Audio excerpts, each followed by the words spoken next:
Sa ngalan ng Ama at ng Anak at ng Espiritu Santo, Amen. ang pagpapala ng ating Panginoong Hesus Kristo, ang pag-ibig ng Diyos Ama, at ang makikipagkaisa ng Espiritu Santo naway sumainyong lahat. At sumaiw rin. Mga kapatid, tinipon tayo bilang mga kaanib na angkan ng Diyos, kaya dumulog tayo sa maawaing Panginoong nagpapatawad ng lubos.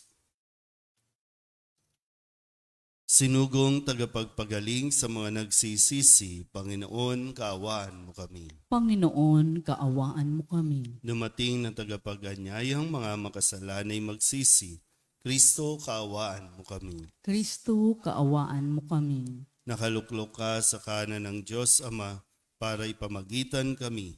Panginoon, kaawaan mo kami. Panginoon, kaawaan mo kami. Kaawaan tayo ng makapangyarihang Diyos, patawarin tayo sa ating mga kasalanan at patnubayan tayo sa buhay na walang hanggan. Amen. Manalangin tayo. Ama naming makapangyarihan, niloob mong ang iyong anak ay mabayubay sa krus para sa aming lahat, upang ang paniniil ng kalaban ay kanyang mabigyang wakas. Ipagkaloob mong amin nawang makamtan ang pagpapalang kaloob ng muli niyang pagkabuhay bilang tagapamagitan kasama ng Espiritu Santo magpasawalang hanggan. Amen. Magsiupo na po ang lahat.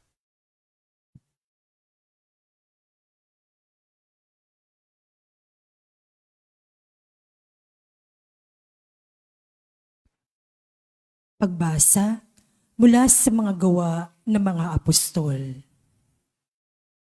Noong mga araw na iyon, tumindig ang isang pariseyong nagngangalang Gamaliel, tagapagturo ng kautusan at iginagalang ng buong bayan.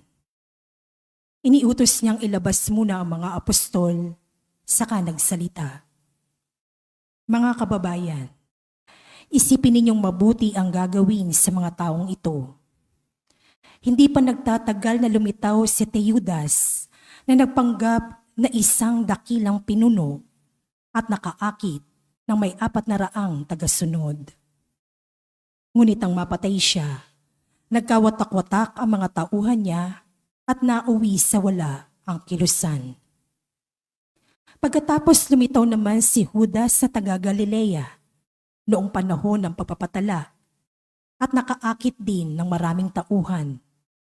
Nang mapatay siya, nagkawatak-watak din ang mga tagasunod niya. Kaya't sinasabi ko sa inyo, huwag ninyong pakialaman ang mga taong ito.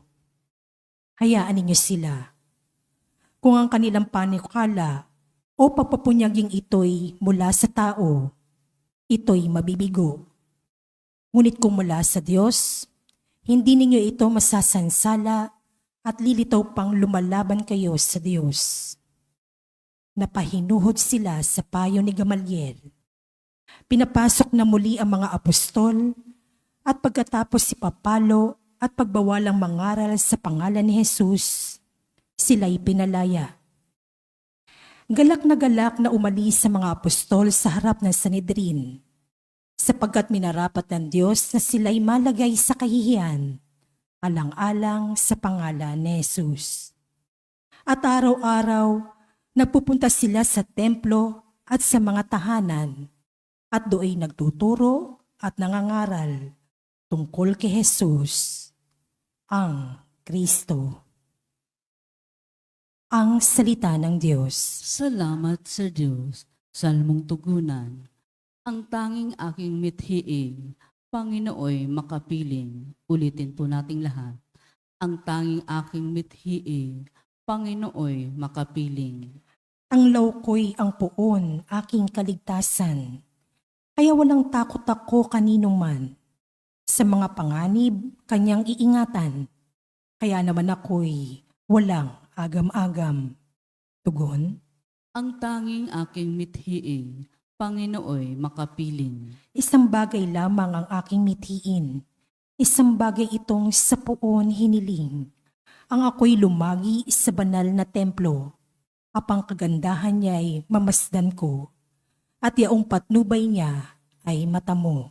Tugon, Ang tanging aking mithiing, Panginooy makapiling. ako'y nananalig na bago mamatay, masasaksihan ko ang iyong kabutihan na igagawad mo sa mga hinirang. Sa Panginoong Diyos tayo'y magtiwala, ating patatagin ang paniniwala. Tayo ay umasa sa kanyang kalinga. Tugon, Ang tanging aking mithiing, Panginooy makapiling. Magsitayo na po ang lahat.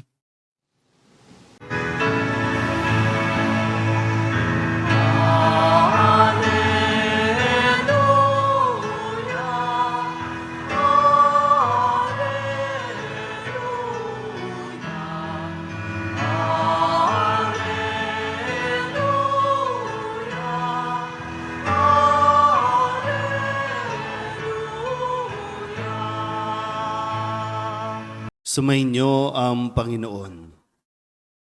Ang mabuting balita ng Panginoon ayon kay San Juan. Papuri sa iyo, Panginoon. Noong panahong iyon, tumawid si Jesus sa ibayo ng lawa ng Galilea na tinatawag ding lawa ng Tiberias. Sinundan siya ng napakaraming tao sapagkat nakita nila ang mga kababalaghang ginawa niya sa pagpapagaling sa mga may sakit. Umahon si Jesus sa burol kasama ang kanyang mga alagad at naupo roon. Malapit na noon ang pista ng Paskwa ng mga Hudyo. Tumanaw si Jesus at nakita niyang dumarating ang napakaraming tao. Tinanong siya ni Felipe, "Saan tayo bibili ng tinapay upang makakain ang mga taong ito?" Sinabi niya ito para subukin si Felipe, sapagkat alam ni Jesus ang kanyang gagawin.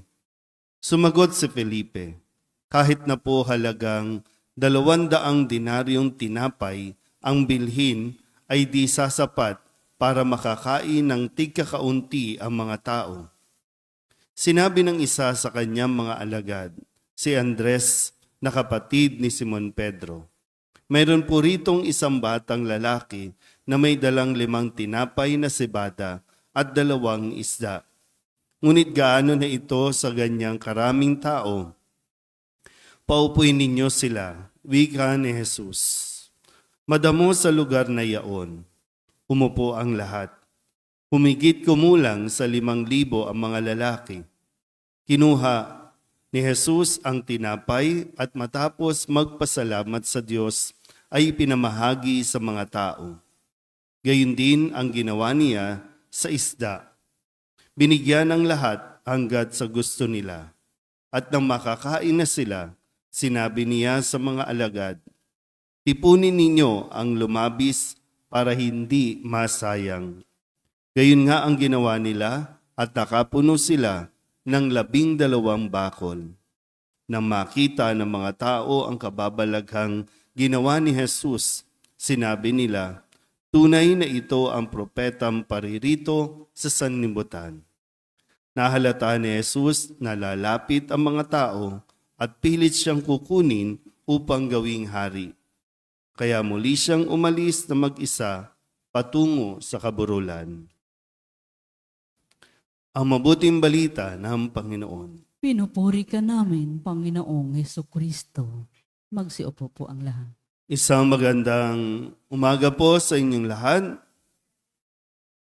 Ngayon po ay Biyernes sa 2nd linggo ng Pasko ng Pagkabuhay. At muli, sa diwa ng muling pagkabuhay ni Kristo, ang paanyaya sa atin ay magkaroon din tayo ng pagbabago, lalo na sa pagtingin sa buhay. Kaya kung makikita natin na si Kristo naghirap, namatay, pero muling nabuhay. So yung mindset natin, yung kinatatakutan natin na kamatayan, na hindi naman pala ito tanda ng pagkatalo o pagkabigo, kundi ang pagkabuhay ay tanda ng tagumpay ni Jesus. So yung mindset natin, paano ka magdesisyon at nawa sa diwa ng pag-abuhay, nababago na natin yung pagtingin natin at kung paano din tayo nagre-react sa sitwasyon natin sa buhay. So, tingnan natin. No? Sa atin pong narinig na kwento, ito yung pagpapakain ni Jesus sa napakaraming tao. Sabi nga po, no, 5,000 lalaki ang naroroon, hindi pa kasama ang kababaihan at ang mga bata. Pero napakain ni Jesus, nabusog niya, may lumabis pa, nakaipon pa, no? Nakapag-sharon pa. No? Sabi, tipunin ninyo para hindi masayang. Pero tingnan muna natin yung unang bahagi. Nakita ni Jesus itong napakaraming tao. Kay Jesus, ito ay isang magandang pagkakataon. Kasi, ulitin ko, no? Sinundan siya ng napakaraming tao. Nakita niya, nahabag siya, at inisip niya kung saan bibili. No, sabi dito, no, saan tayo bibili ng tinapay para makakain ng mga taong ito. Ulitin ko po, sa pagtingin ni Jesus, ito ay isang magandang pagkakataon para magpamalas, no, magpakita at makita ng mga tao yung kanyang gagawin.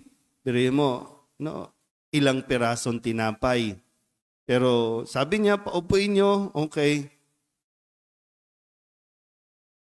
Pero sa pananaw ng mga alagad, no, itong si Felipe, ang sinagot niya, kahit na po halagang 200 dinaryong tinapay ang bilhin, ay di sasapat para makakain ng tigkakaunti ang mga tao. So yung magkaibang reaksyon, na ang panyaya, yung reaksyon natin, nawa matulad sa reaksyon o yung pag-respond, no, yung ni Jesus kaysa doon sa kanyang mga alagad. Kay Jesus, ito ay isang opportunity. Kay Felipe o sa mga alagad, ito ay isang malaking problema. Yan sabi, saan tayo bibili? Saan? Hindi pa tinanong magkanong pera natin, paano tayo makakabili? Yun yung naging reaksyon ni Felipe. Itong pera natin, kahit 200 no, na dinaryong tinapay, hindi kulang pa rin, hindi sasapat. Nakikita niyo po ba yung pwede natin mapulot na aral? Kadalasan kasi, no, yung atin po, pag may problema, problema talaga. Napakaraming tao. Bakit nagsusulputan ng mga buildings dito sa lugar natin? Yung mga bahay na dati, bahay lang, ngayon puro buildings na, puro warehouse na. Itong ang tapat natin, hinihintay natin magbukas. Kung anong mangyayari sa atin dito. No? Pero sa kanila kasi, yung pananaw, dito sa lugar natin, maraming tao. Dito sa lugar natin, pinupuntahan ito, dinadayo ito. So para sa iba, opportunity ito, kaya umaasenso pa, yumayaman pa, yumayaman pa. Pero sa atin, ano nga nagiging reaksyon natin? So, kung may problema, kung may sitwasyon, hindi pa problema dapat ang tingin eh. Kung may isang sitwasyon, ano ba ito? Ano ang gustong gawin ni Jesus? Dapat nating gawin din. Sa inyo po, kung ano man ang sitwasyon ninyo, baka ang pagtingin pa rin problema. Baka natatabunan lang na hindi natin nakikita yung isang positibo at magandang mangyayari dito kapag hinarap na natin ito. Ano na? Nawa, no? Patuloy natin na pagnilayan itong kwentong ito no, ng pagpapakain ni Jesus sa 5,000 gamit lamang yung tinapay. No? Yung 2 tinapay at 2 isda lang, pero may lumabis pa. Sobra-sobra pa. Ganyan po, no? Kumilos ang Diyos at talagang masasabi natin, God will always provide. Kailangan lang natin mas maging mahinahon, lalong-lalo na sa kung paano natin tingnan ang sitwasyon natin sa buhay. Amen?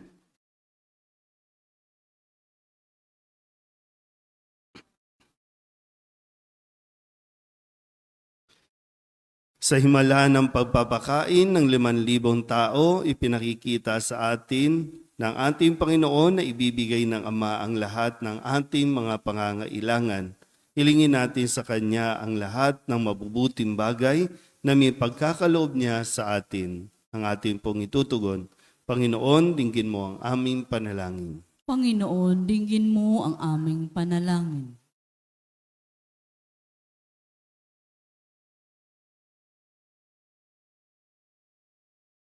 Ang mga pinuno ng simbahan naway magpakita ng katulad na pagkahabag na ipinamalas ni Jesus upang pakanin ang mga taong nagugutom.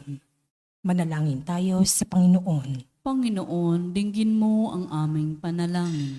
Ang mga Kristiyano naway tularan ng ginawa ng batang nagbahagi ng kanyang pagkain at magbahagi rin ng anumang maaaring makatulong sa mga nangangailangan. Manalangin tayo sa Panginoon. Panginoon, dinggin mo ang aming panalangin. Ang mga kabataan naway matagpuan si Kristo bilang tugon sa kanilang pagkauhaw at pagkagutom. Manalangin tayo sa Panginoon. Panginoon, dinggin mo ang aming panalangin. Ang mga may sakit naway makatanggap ng tulong para sa kanilang katawan at kaluluwa mula sa mga nangangalaga sa kanila. Manalangin tayo sa Panginoon. Panginoon, dinggin mo ang aming panalangin. Ang mga yumaon nating mahal sa buhay naway makasalo sa walang hanggang piging sa kaharian ng Diyos. Manalangin tayo sa Panginoon. Panginoon, dinggin mo ang aming panalangin. Idulog din natin sa Panginoon ang ating mga personal na kahilingan at mga panalangin para sa ating mga pamilya. Kasama din ang mga kahilingan ng mga nanonood sa online. Lahat ng mga misang pasasalamat, special na intensyon, agarang paggaling ng mga may sakit, at ang lahat ng mga kaluluwa na inihiling na ipagdasal sa misang ito.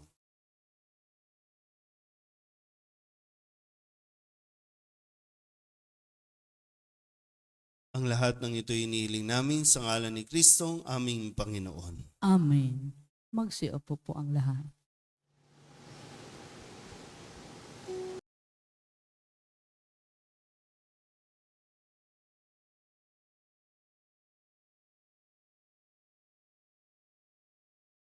Alay namin aming buhay, bawat gala at numbay, bawat pangarap naming taglay sa palad mo ilalagay.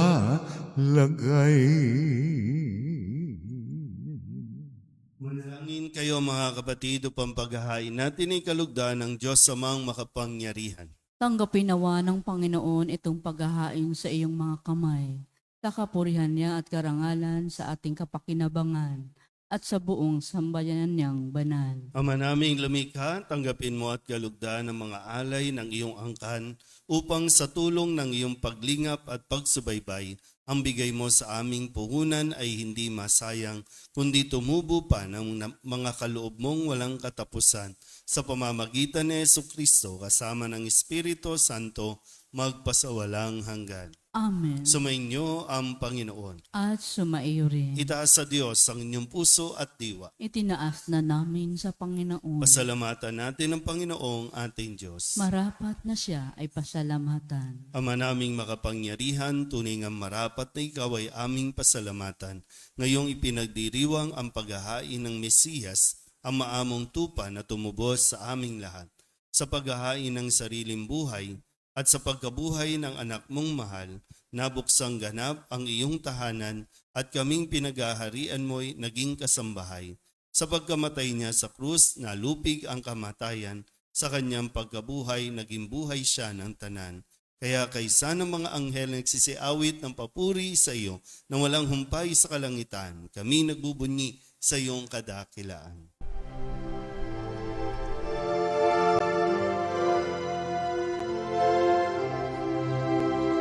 Santo, Santo, Santo, Panginoong Diyos makapangyarihan, napupuno ang langit at lupa ng kalwalhatian mo. Hosana sa kaitaasan,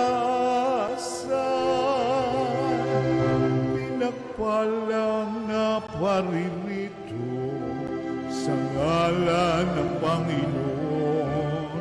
Hosana sa kaitaasan.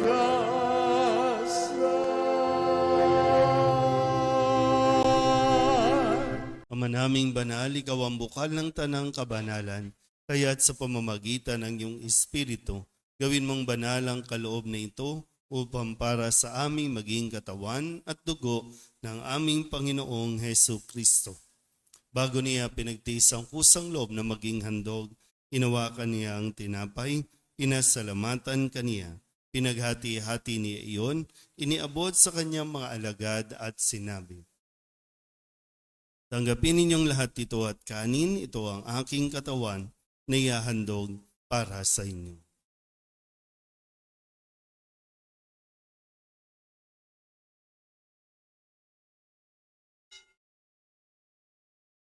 Hindi naman nang matapos ang hapunan, hinawakan niya ang kalis, muli kaniyang pinasalamatan. Iniabot niya ang kalis sa kanyang mga alagad at sinabi, "Tanggapin ninyong lahat ito at inumin. Ito ang kalis ng aking dugo ng bago at walang hanggang tipan. Ang aking dugo na ibubuhos para sa inyo at para sa lahat sa pagpapatawad ng mga kasalanan. Gawin ninyo ito sa pag-alaala sa akin."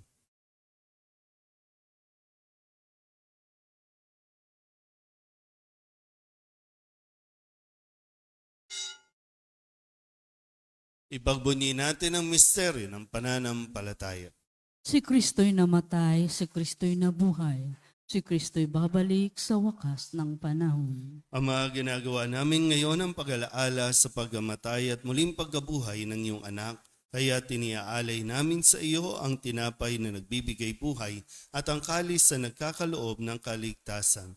Kami napapasalamat dahil kami iyong minarapat na tumayo sa harap mo para maglingkod sa iyo. Isinasamo namin kami magsasalo-salo sa katawan at dugo ni Kristo ay mabuklod sa pagkakaisa sa pamamagitan ng Espiritu Santo. Ama, lingapin mo ang iyong simbahang laganap sa buong daigdig. Puspusin mo kami sa pag-ibig kaysa ni Leon na aming Papa at ni Jose na aming Obispo at ng Tanang Kaparian. Alalahanin mo rin ang mga kapatid naming nahimlay na may pag-asang sila'y muling mabubuhay, gayon din ang lahat ng mga pumanaw. Kawaan mo sila at patuloyin sa iyong kaliwanagan. Kawaan mo at pagindapating kaming lahat na makasalo sa iyong buhay na walang wakas. Kaysa ng mahal na Birhen Maria na ina ng Diyos, ng kabiyak ng puso niyang si San Jose. Kaysa ng mga apostol at ng lahat ng mga banal na namuhay dito sa daigdig ng kalugod-lugod sa iyo, may pagdiwang nawa namin ang papupuri sa ikararangal mo sa pamamagitan ng iyong anak na aming Panginoong Hesu Kristo. Sa pamamagitan ni Kristo, kasama niya at sa Kanya, ang lahat ng parangal at papuri ay sa iyo, Diyos amang makapangyarihan, kasama ng Espiritu Santo, magpasawalang hanggan. Amen.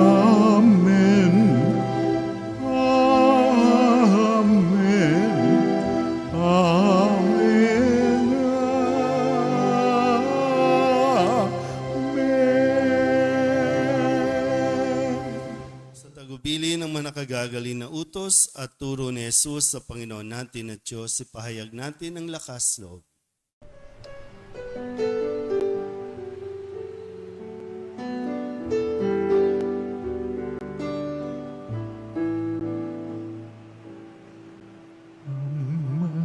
namin sumasalang ka, sambahin ang ngalan mo, mapasamin ang kaharian mo, sundin ang loob mo. Dito sa lupa para nang sa langit, bigyan mo po kami ngayon ng aming kakanin sa araw-araw at patawarin mo kami sa aming mga sala para ng pagpapatawan namin sa nagkakasala sa amin. At huwag mo kaming ibang dulot sa tukso, at yadya mo kami sa lahat ng masama. Sa lahat ng masama, pagkalooban ng kapayapaan araw-araw, iligtas sa kasalanan at ilayo sa lahat ng kapahamakan. Samantalang aming pinananabikan ang dakilang araw ng pagpapahayag ng tagapagligtas naming sa Jesucristo. Sapagkat iyo ang kaharian at ang kapangyarihan at ang kapurihan magpakailanman. Amen. Panginoong Jesucristo, sinabi mo sa iyong mga apostol, kapayapaan ang iniiwan ko sa inyo, aking kapayapaan ang binibigay ko sa inyo. Tunghayan mo ang aming pananampalataya at huwag ang aming mga pagkakasala. Pagkalooban mo kami ng kapayapaan at pagkakaisa ayon sa iyong kalooban, kasama ng Espiritu Santo, magpasawalang hanggan. Amen. Ang kapayapaan ng Panginoon ay laging sumainyo. At sumaiyo rin. Magbigayin po tayo ng kapayapaan sa isa't isa.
Ito ang kordero ng Diyos. Ito nag-aalis ng kasalanan ng sanlibutan. Mabalad ang mga inanyayahan sa kanyang piging. Panginoon, hindi ako karapat-dapat na magpatuloy sa iyo. Ngunit sa isang salita mo lamang ay gagaling na ako. katawan ng Kristo. Amen.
Manalangin tayo.